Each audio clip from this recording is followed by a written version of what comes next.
চারপাশে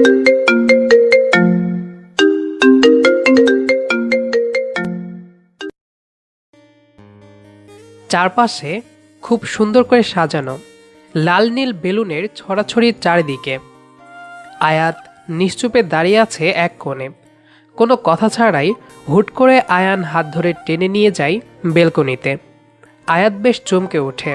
আয়ান খুব রাগী চোখে আয়াতের দিকে তাকিয়ে একটানে শাড়ি খুলে নিজের খুব কাছে নিয়ে আসে। দাঁতে দাঁত চেপে বলতে লাগে, রূপের খুব বাহার তাই না? শাড়ি পরেছ ছেলেদের নিজের প্রতি আকর্ষিত করতে তাই না? এত সুন্দর করে সেজেছ যেন দূর থেকেও সবাই দেখে, সেই জন্য তাই না?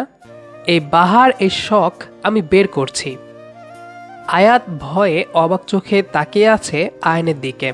আয়ান খুব জোরে আয়াতের হাত চেপে ধরে পিছনে নিয়ে। হাতে থাকা কাচের চুড়ি ভেঙে কোমরে কিছু আঁচড় লেগে কেটে যায়। হাত থেকে হালকা রক্ত ঝরতে থাকে। সেদিকে আয়নের কোনো খেয়াল নেই। ব্যথায় চোখ থেকে পানি পড়ছে আয়াতের। কাপা কাপা গলায় কান্না জড়ানো কণ্ঠে বলে, প্লিজ হাত ছাড়ুন, আমার লাগছে। এখন লাগছে, আর ওই ছেলেগুলো যখন দেখছিল তখন ভালো লাগছিল? আয়ানের কথায় কেঁপে ওঠে। চোখে এত গাঢ় করে কাজল দিয়েছ কেন? ও আচ্ছা, সব ছেলেরা যেন এই মায়াবী চোখে ডুবে থাকে, তাই তো?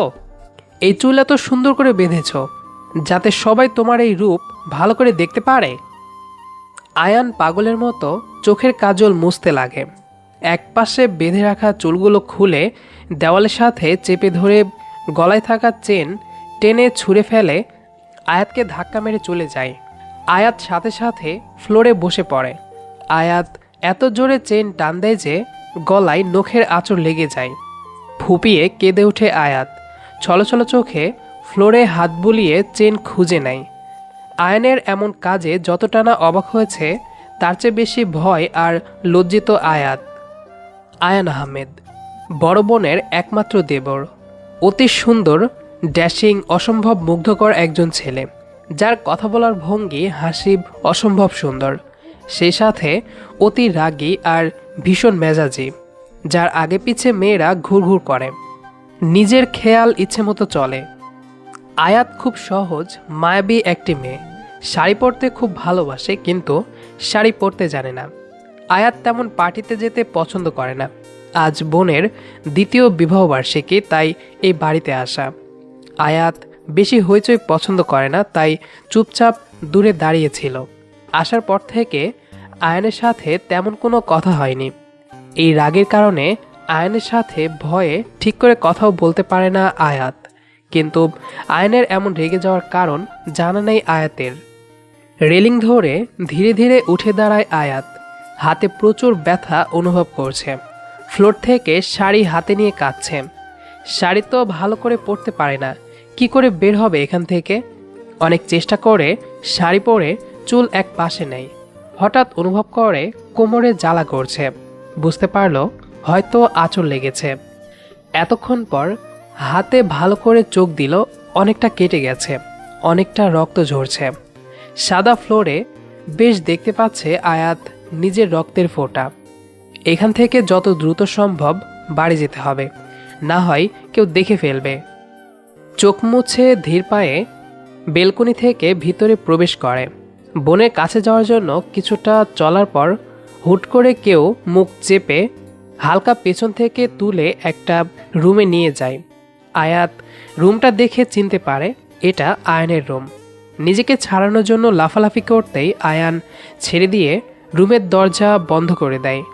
আয়াত ভয়ে কিছুটা পিছিয়ে ধীর গলায় বলে, আপনি দরজা কেন বন্ধ করলেন? কেন, ভয় করছে? প্লিজ আমাকে যেতে দিন, আমাকে কিছু করবেন না প্লিজ। আমি আর কখনো আসবো না আপনার সামনে। আয়ান ধীর পায়ে একটু একটু করে এগিয়ে আসছে আয়াতের দিকে। আয়াত পিছিয়ে যেতে যেতে দেওয়ালে পিঠ লেগে যায়। আয়ান খুব কাছে চলে আসতেই আয়াত ভয়ে চোখ বন্ধ করে ফেলে। আয়ান অপলক দেখতে থাকে আয়াতকে। নিমিষে সব রাগ যেন গায়েব হয়ে যায়। হালকা হেসে আয়াতের কানে কাছে মুখ নিয়ে ফিসফিস করে বলে, ডোন্ট ওয়ারি, আমি কিছুই করব না তোমাকে। আমি অতটাও খারাপ না যতটা তুমি ভাবো। আর কি যেন বলছিলে, আমার সামনে কখনো আসবে না? আসতে তো তোমাকে হবেই। আয়াত এবার চোখ খুলে আয়নের দিকে তাকায়। প্লিজ আমাকে যেতে দিন। আয়ান কিছু না বলে হাত ধরে টেনে আয়াতকে বিছানায় বসায়। সাইড টেবিল থেকে ওষুধ বের করে আয়াতের হাত পরম যত্নে ধরে। আয়াত অবাক চোখে তাকিয়ে আছে আয়নের দিকে। হালকা ওষুধ লাগাতেই আয়াত আহ করে ওঠে। আয়ান আস্তে আস্তে ফু দিয়ে দিচ্ছে। আয়ান আবারও রেগে বলে, তুমি আর কখনো এত সুন্দর করে সেজেগুজে কোনো পার্টিতে যাবে না। শাড়ি তো একদম পরে যাবেই না, কারণ শাড়িতে তোমাকে অসম্ভব মায়াবী, ভয়ঙ্কর সুন্দরী লাগে। চুলগুলো কখনো এইভাবে বাঁধবে না, তাহলে তোমার সৌন্দর্য বেড়ে যায়। আমি চাই না কেউ তোমার এই সৌন্দর্য দেখুক। তুমি জানো ওই ছেলের কত বড় সাহস, বলে নাকি তোমাকে বউ করে পেতে চাই। আমি চাই না কেউ তোমার এই সৌন্দর্য দেখুক। যদি কেউ তোমায় চোখ তুলে দেখে, আমার সহ্য হয় না, খুব রাগ হয় যদি আমি ছাড়া অন্য কেউ তাকায়। সেজন্য তোমার সাথে এমন করেছি। খুব কষ্ট হচ্ছে তোমার, তাই না? কিন্তু আমার কথার বাইরে গেলে এর থেকেও খারাপ হবে, মনে রেখো। আয়াত নিশ্চুপে অবাক দৃষ্টিতে এতক্ষণ আয়নের দিকে চেয়ে আছে। আয়নের বলা কথাগুলো শুনছিল এক মনে অবাক চোখে। সত্যি আয়ানকে দেখে বোঝার কোনো উপায় নেই তার এত রাগ, এত জেদ। আয়ান এক হাত ব্যান্ডেজ করে অন্য হাত ধরতে আয়াত ব্যথায় চোখ বন্ধ করে কেঁদে দেয়। আয়ান আলতো করে ওষুধ লাগাতেই অন্য হাতে আয়ানের ব্লেজার খামচে ধরে। জানালার পর্দার ফাঁক দিয়ে ঠান্ডা শীতল বাতাস ছুঁয়ে যাচ্ছে দুজনকে। বাতাসে উড়ছে আয়াতের কপাল জুড়ে থাকা চুল। আয়নের চোখে মুখে হালকা ছুঁয়ে যাচ্ছে উঠতে থাকা চুল। আয়নের কেমন যেন ঘোর লেগে যাচ্ছে। ধীরে ধীরে মুখ এগিয়ে নেয় আয়াতের ঠোঁটের দিকে। আয়ানের নিঃশ্বাসের শব্দে তখনই আয়াত ভয়ে চোখ খুলে আয়ানকে এত কাছে দেখে ঘাবড়ে যায়। আয়ানকে ঠেলে দাঁড়িয়ে রুম থেকে যাওয়ার জন্য পা বাড়াতেই আয়ান হাত ধরে পাশে বসায়। মাথা নিচু করে আয়াত বলে, আমি বাসায় যাব, আর থাকবো না এখানে। থাকবে নাকি যাবে সেটা ভাগ্য বলে দিবে। এত কনফিডেন্স তোমার? দেখুন, আপনার কোনো রাইট নেই এভাবে আমাকে ছোঁয়ার। আমাকে এখানে রাখারও কোনো অধিকার নেই। প্লিজ আমাকে যেতে দিন। এই কি বললে তুমি? আমাকে অধিকার দেখাচ্ছ? আমার অধিকার নেই তো তোমার কাছে? অন্য কেউ অধিকার নিতে আসলে আমি শেষ করে ফেলবো। তোমাকে ছোঁয়ার অধিকার কারো নেই, কারো না। সেটা ঠিক করে দেওয়ার আপনি কে? আমি আমার ইচ্ছে মতো চলবো, সেটা আমার বিষয়, আপনার না। আমি চাই না আমাদের আর দেখা হোক, প্লিজ। আয়াত চোখ মুছে জলদি বেরিয়ে যায় রুম থেকে। নিচে নামতেই আয়াতের বোন পিয়া অবাক চোখে তাকায়। আয়াত বেশ ভয়ে ভয়ে বলে, কি দেখছো আপু? আয়াতের আপু বলে, তোর হাতে কি হয়েছে? তখন আয়াত বলে, কই কিছু না তো। চুপ, হাত দেখি তো। আয়াতের এমন অবস্থা দেখে একটু মন খারাপ করে বলে, হাতের এই হাল হলো কি করে? চুড়ি ভেঙে। তখনই আয়াতের মা এসে এমন হাল দেখে অবাক চোখে প্রশ্ন করে, কি রে, তোর চুল এলোমেলো কেন? চুল খুলে গেছিল তাই। আচ্ছা ঠিক আছে। আপু সেই কখন থেকে কথা বলেই যাচ্ছে। আম্মুকে এত করে বলছি বাসায় যেতে, কিন্তু কোনো খবরই নেই। মিস্টার ডেঞ্জারাস আমাকে দেখার আগে বাসায় যেতে হবে। আপুর একমাত্র মেয়ে, তার কিছুদিন পর জন্মদিন। আমি কিছুতেই আর আসবো না তখন, একবার গেলেই বাঁচি।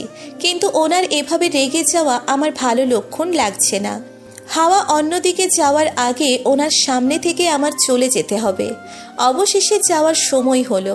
যেই বাইরে পা রাখবো তখনই ওনার আগমন। ভয়ে আমার বুক চুপসে গেল, বুকের ভিতর ধুকপুক শুরু হলো। আমাকে দেখে উনি মিটিমিটি হাসতে লাগলেন, যার মানে আমি বুঝলাম না। হুট করে ওনার কথায় আমি আকাশ থেকে পড়লাম। আমি ওনার সামনে থেকে যেতে চাইছি আর উনি আমাকে রাখতে চাইছে। আন্টি রাত অনেক হয়েছে, আজকে থেকে যান। হ্যাঁ, আজকে থেকে যাও। কিন্তু ওর বাবা একা বাসায়। তাহলে আয়াতকে রেখে যান। কথাটা শুনেই আমি কেঁপে উঠি, সারা শরীর ঠান্ডা হয়ে আসে। না না, কিছুতেই থাকা যাবে না। উনি আবারও বলে ওঠে, তাছাড়া আয়াত খুব বায়না করছিল থাকার জন্য। আমাকে বলছিল, ভাইয়া আম্মুকে একটু বলুন না থেকে যেতে। আমি তো অবাক, কি বলছে এগুলো? আমি কখন বললাম থেকে যেতে? না না, এটা হতে পারে না। আম্মুকে অনেক বোঝালাম বাড়ি যেতে, কিন্তু না, আমার কথা শুনেই আমাকে রেখে চলে গেলেন। আমি অসহায়ের মতো আম্মুর যাওয়ার পথে চেয়ে রইলাম। মিস্টার ডেঞ্জারাস আমার সামনে দাঁড়িয়ে হাসছে, আমি নিরীহ প্রাণীর মতো দাঁড়িয়ে আছি। উনি আমাকে চোখ মেরে চলে যায়। আপু আমাকে তার একটা জামা দিল, সেটা নিয়েই ওয়াশরুমে ফ্রেশ হতে গেলাম। শাওয়ার ছাড়তেই গলায় জ্বালা অনুভব করলাম, বুঝলাম ওনার আঁচড়ের জ্বালা। হাতে প্রচুর ব্যথা হচ্ছে, তাই বেশি সময় থাকলাম না। রাত প্রায় 1টা বাজে। বই পড়তে পড়তে কখন যে ঘুমিয়ে গেলাম বুঝতেই পারিনি। হঠাৎ বারান্দায় কিছুর শব্দে ঘুম ভেঙে যায়। ভয়ে ভয়ে কিসের শব্দ সেটা দেখতে এগিয়ে যায়। দরজা খুলতেই আমি ভাবনা শূন্য হয়ে গেলাম। সাদা টি শার্ট আর শর্টস পরে দাঁড়িয়ে আছে আমার সামনে মিস্টার আয়ান। একটা মানুষ এত সুন্দর কিভাবে হয় আমার জানা নেই, কিন্তু ওনার রাগের জন্যে আমার একটুও ভালো লাগে না কথা বলতে। আমার হুঁশ ফিরল ওনার চোখ মারায়। আমি ভিতরে যাওয়ার আগেই উনি আমার হাত টেনে ওনার একদম কাছে নিয়ে দেওয়ালের সাথে চেপে ধরে। আমি ভয়ে চোখ বন্ধ করে ওনার টি শার্ট খামচে ধরি। উনি এত কাছে যে আমি স্পষ্ট হার্টবিট শুনতে পাচ্ছি। কেমন যেন ফিল হচ্ছে। আয়াতের এমন মুখ দেখে মিটিমিটি হাসছে আয়ান। আস্তে আস্তে আয়াতের কানে কাছে মুখ নিয়ে বলে, কি ভেবেছিলে এত সহজে পালিয়ে যাবে আমার হাত থেকে? আমি কি করেছি? কেন এমন করছেন?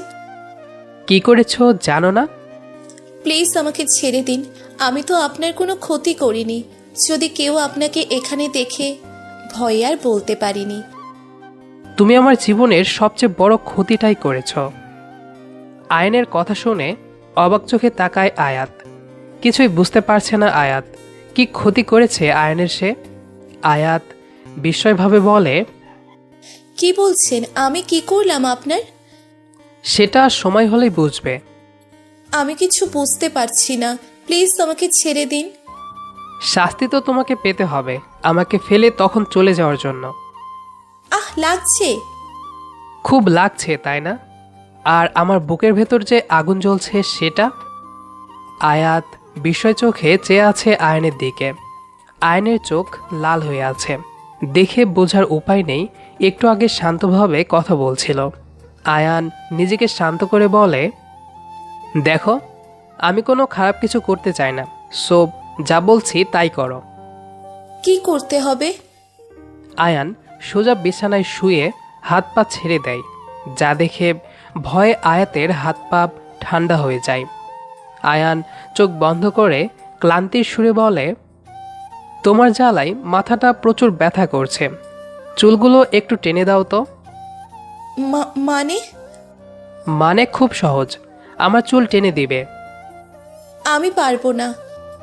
কি বললে? না মানে। চুপচাপ যা বলছি তাই করো, না হলে। আয়াত আর কোনো কথা না বলে দ্রুত বিছানায় এসে বসে।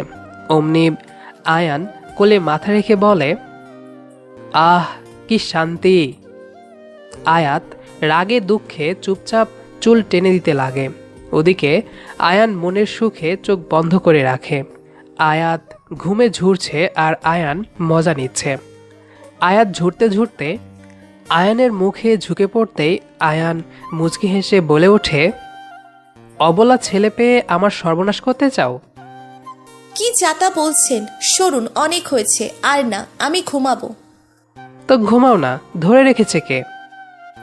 বলেই আয়ান কোলবালিশ জড়িয়ে ধরে চোখ বন্ধ করে নেয়। আয়াত বিস্ময় চোখে তাকিয়ে আছে, ভাবছে আয়ান কি এখানে ঘুমাবে? মনে তো হচ্ছে এক চুলও সরবে আজ। আয়াত নিজের মাঝে সাহস জোগানোর চেষ্টা করলো চোখ বন্ধ করে, কিন্তু চোখ খুলে আয়নের মুখ দেখে সব সাহস চলে যাচ্ছে। আয়ান মিটিমিটি হাসছে আয়াতের এমন মুখ দেখে। হঠাৎ খেয়াল করলো আয়াতের গলায় কিসের আঁচড়। দ্রুত উঠে বসে আয়াতের গলায় হাত দিতেই আয়াত কেঁপে ওঠে। এমন আচমকা ছোঁয়া পেয়ে একটু ভয় পেয়ে যায় আয়াত। আয়ান আঁচড় পাওয়ার জায়গায় হাত বুলিয়ে বলে, কিভাবে হলো এটা? কেন আপনি জানেন না? আয়ান একটু চুপ হয়ে যায়। মনে পড়ে যায় তখন আঁচড় লাগার কথা। আয়ান বিছানা থেকে উঠে কিছু একটা খুঁজতে লাগে। তারপর একটা মলম নিয়ে আসে। আয়াতের গলায় আলতো করে লাগাতেই আয়াত সরে যায়।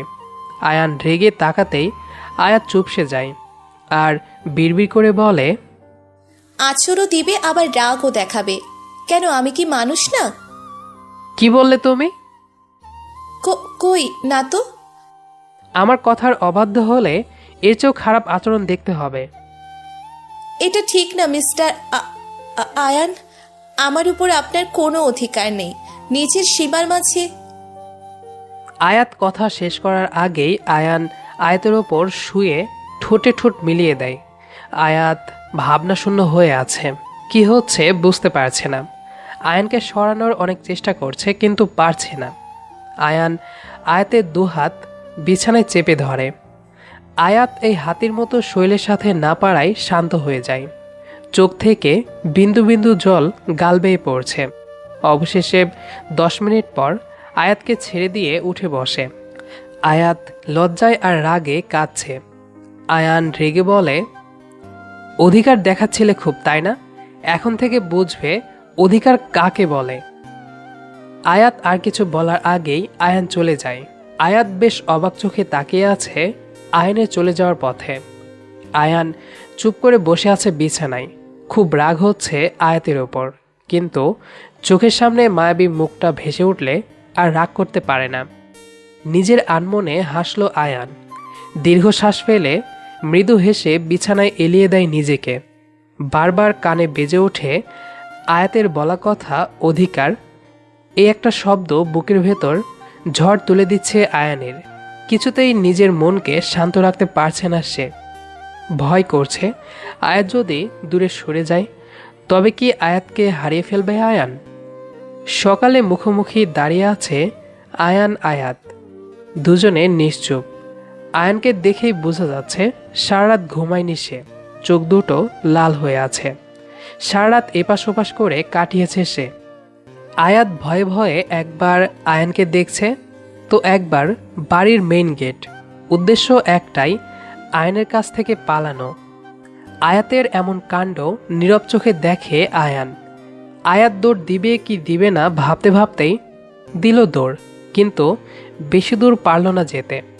আয়ান হাত ধরে নিজের কাছে নিয়ে এসে বলে, পালানোর খুব শখ? মানে? আয়ানের কাছ থেকে পালানো এত সহজ না মিস আয়াত। আয়াত চোখ বন্ধ করে কিছু একটা ভাবল। হুট করে চেঁচিয়ে ওঠে, আপনার জন্য মান সম্মান আর থাকলো না। আপু কিভাবে দেখছে দেখুন। ছি।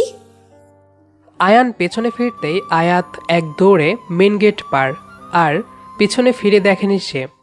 আয়ান দাঁতে দাঁত চেপে বলে, আমাকে বোকা বানানো? দেখি আর কতদিন এইভাবে পালিয়ে থাকবে। আয়াত যেন প্রাণে বাঁচে। দীর্ঘ লম্বা শ্বাস নিয়ে আর 1 মিনিটও অপেক্ষা না করে রিকশা করে বাসায় ফিরে। খুব চিন্তায় আছে, এখনও যদি আবার দেখা হয়। আয়ান যে ছেলে কিছুতেই পার দিবে না আয়াতকে।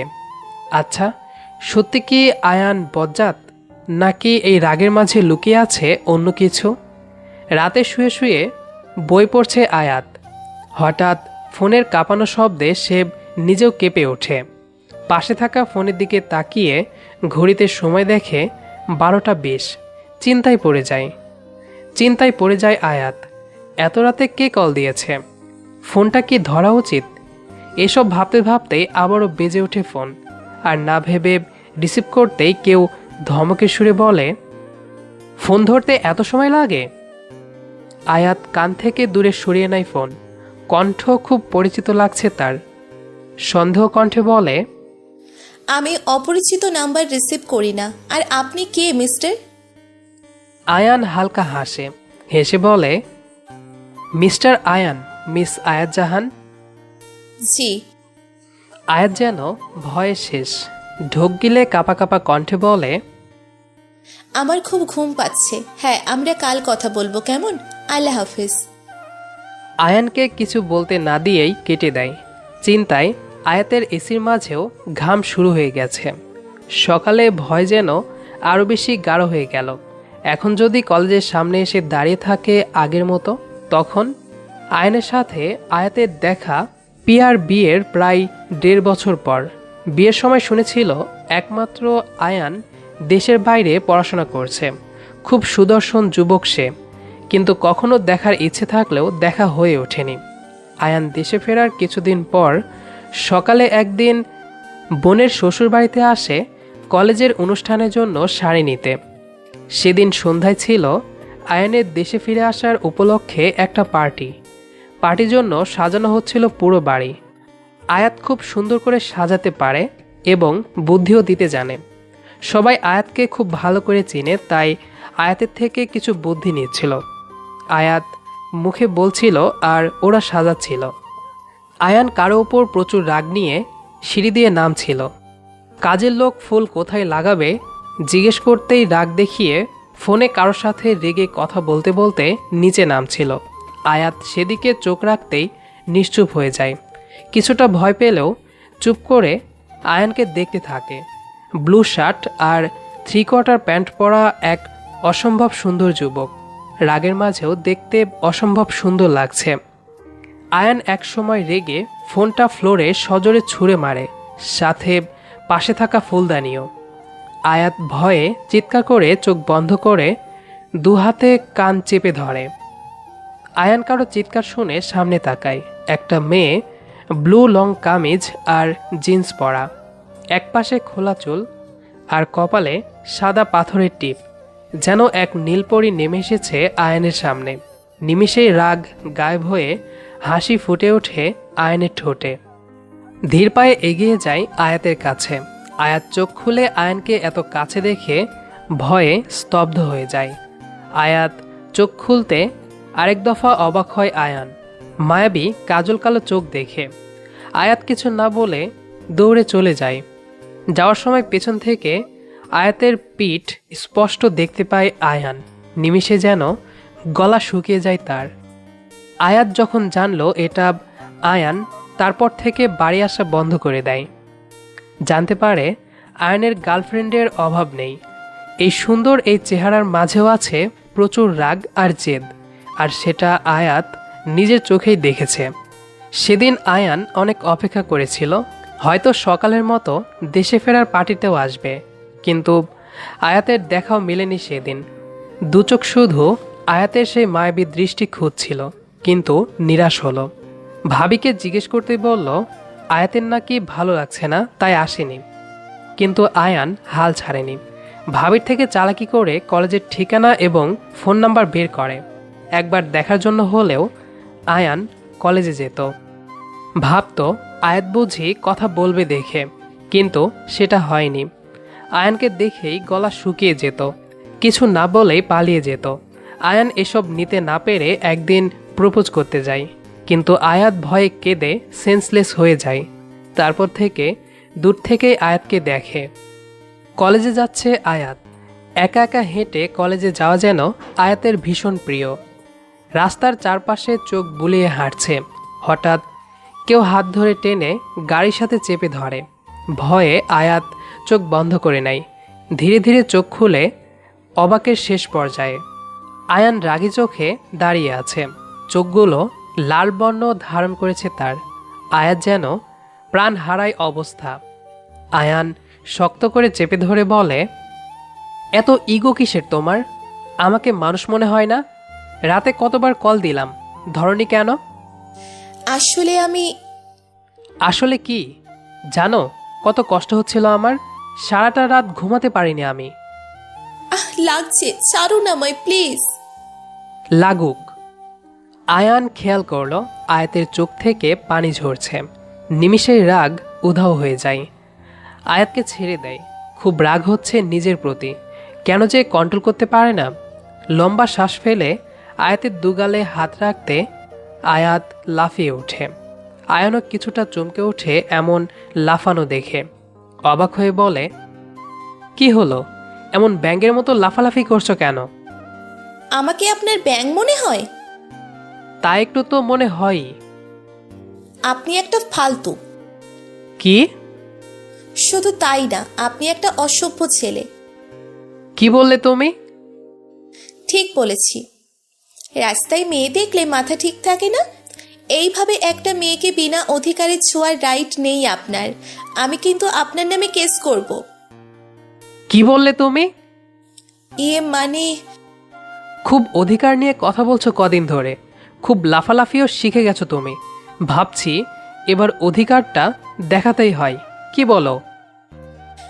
মানে মানেটা হচ্ছে বলেই আয়াতের ঠোঁটে ঠোঁট মিলিয়ে দেয়। চোখ বড় বড় করে তাকিয়ে আছে। শেষবারের মতো অনাধিকার চেষ্টা করে গেলাম, কাল থেকে শুধুই অধিকার চর্চা।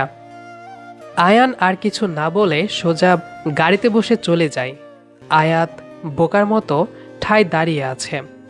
আয়নের বলা কথাই বেশ ভয় পেয়েছে। বাসর ঘরে বসে আছে আয়াত, সব যেন মাথার ওপর দিয়ে গেল। যার থেকে পালাতে এত কিছু, তার কাছেই এখন বন্দি আয়াত। গতকাল ভয় দেখালেও আয়ান আজ তার কথা সত্যি করেছে। আজ থেকে আয়াতের ওপর শুধুই তার অধিকার চলবে। আয়ান এক প্রকার সবাইকে ব্ল্যাকমেল করেই আয়াতকে বিয়ে করে ফেলে। আয়াত কাঁদো কাঁদো মুখ করে বিছানায় বসে আছে। আয়ান বিশ্বজয়ী হাসি দিয়ে আয়াতকে বলে, কি যেন বলেছিলে? অধিকার, তাই না? আয়াত ফ্যাল ফ্যাল করে তাকিয়ে আছে। এবার থেকে শুধু আমার অধিকার চলবে মেয়ে। আয়ান হেসে আয়াতকে বুকে টেনে নিল। আয়নের স্পর্শ পেয়ে আজ আয়াত আগের মতো লাফালাফি করছে না, কারণ আয়নের প্রতি আয়াতের ভালো লাগা অনেক আগ থেকেই ছিল। আয়ান আয়াতকে নিজের করতে যে সব পারে আয়াত তা বুঝে গেছে। প্রথমে নিজেকে ছাড়াতে চাইলেও একসময় আয়াতও আয়নের মাঝে হারিয়ে গেল। আমাদের আজকের গল্পটি আপনার কাছে কেমন লেগেছে সেটি অবশ্যই কমেন্ট করে জানাবেন। দেখা হবে আবারও নতুন কোনো গল্প নিয়ে। সেই পর্যন্ত সবাই আমাদের সাথেই থাকবেন। ধন্যবাদ সবাইকে।